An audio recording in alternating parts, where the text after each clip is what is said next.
Selamat sore saudara, kembali lagi kita berjumpa dalam edisi tentang kedewasaan rohani.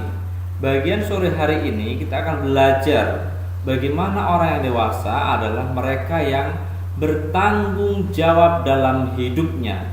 Nah, bagaimana umat Tuhan bisa bertanggung jawab, menjadi orang yang bertanggung jawab? Kita dapat belajar dari 1 Yohanes pasal yang ketiga ayat yang ke-9 sampai kepada ayat yang ke-10.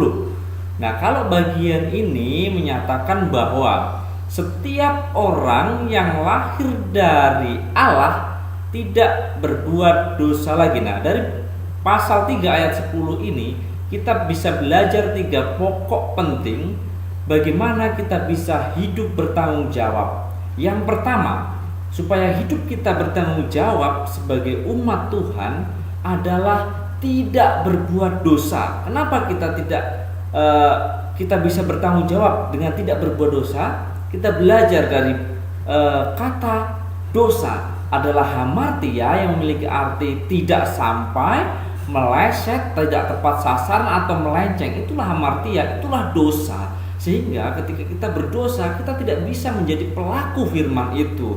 Nah, lalu bagian yang kedua, supaya kita bisa hidup bertanggung jawab sebagai umat Tuhan. Kalau yang pertama adalah tidak berbuat dosa, yang kedua adalah melakukan yang benar. Kebenaran itu ada di dalam siapa? Kebenaran hanya ada di dalam Kristus Yesus. Oleh sebab itu, penting bagi kita untuk memiliki kehidupan secara pribadi dengan Yesus, memiliki hubungan secara pribadi, maka kita akan bisa melakukan kebenaran yang Allah inginkan. Karena apa? Yang pertama, kita tidak berbuat dosa, maka kita melakukan kebenaran. Lalu kebenaran ini bisa kita lakukan dengan adanya Kristus di dalam diri kita. Nah, supaya kita bisa hidup bertanggung jawab, bagian yang ketiga adalah mengasihi. Sebagai orang percaya, sampai sejauh mana kita mengasihi? Tentunya banyak hal, banyak penilaian, tapi inti dari kasih itu sendiri adalah kerelaan. Sejauh mana kita bisa mengampuni, kerelaan kita untuk merendahkan diri.